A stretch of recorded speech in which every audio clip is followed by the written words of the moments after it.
Appeals court has lowered Trump's bond in civil fraud case to $175 million. Former President Trump had a mixed day in court Monday. A judge rejected his motion to sanction prosecutors and said jury selection in his hush money trial will start April 15. Separately, a New York appeals court reduced the amount Trump must post as bond from nearly $500 million to $175 million, and gave him another 10 days to post it to meet the civil fraud judgment against him.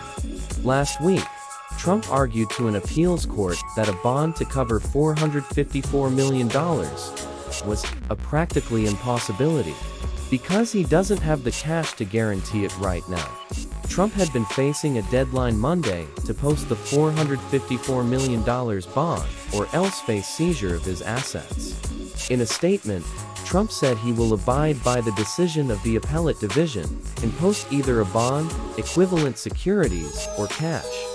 The statement was highly critical of Judge Arthur Engoron, the judge who presided over the civil trial case, and called his $454 million judgment ridiculous and outrageous. Separately, a New York judge on Monday set April 15 as the new start date in Trump's hush money case. Jury selection will begin April 15, and all prospective jurors will be informed. That court will not convene on any date the jury is unable to attend due to Passover or other religious observances. Jury selection in the trial had been scheduled to start Monday, but in recent weeks, federal prosecutors released more than 100,000 documents that could be related to the case. Trump, who has pleaded not guilty, called that release malfeasance. Though the court finds that District Attorney Alvin Bragg was not at fault for the late documents, Trump is accused of multiple counts of falsifying business records to keep an alleged affair secret at the end of the 2016 campaign. Although his criminal trial in New York is perhaps relatively less serious in scale, it would be a historic first trial against a sitting or former president.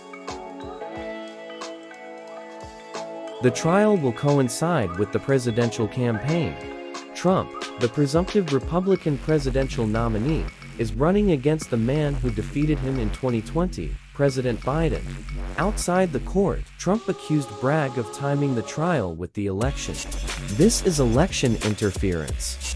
That's all that is," he said. Trump's legal troubles are entwined with both the 2020 and the 2016 campaigns. He faces state and federal charges related to trying to overturn the results. In 2020, he also faces federal charges related to his handling of classified documents. During the 2016 campaign, Cohen, then Trump's personal attorney, learned that Stormy Daniels, the adult film actor, was planning to go public with news of an alleged affair with the real estate mogul. This was potentially damaging for Trump, given that it came soon after the release of the Access Hollywood tape was released, where Trump talked about grabbing women's genitals, because, when you're a star, they let you do it. Cohen, who has since turned against Trump, has said he didn't think the campaign could withstand another blow of this kind. Consequently, he set up an LLC to pay Daniels to keep quiet. Trump allegedly agreed to a scheme to pay Cohen back by calling the reimbursements a legal retainer, which they were not a felony. If District Attorney Bragg can prove Trump falsified the records to cover up another crime, making an illegal payment to benefit his campaign, in this case, the hush money payments,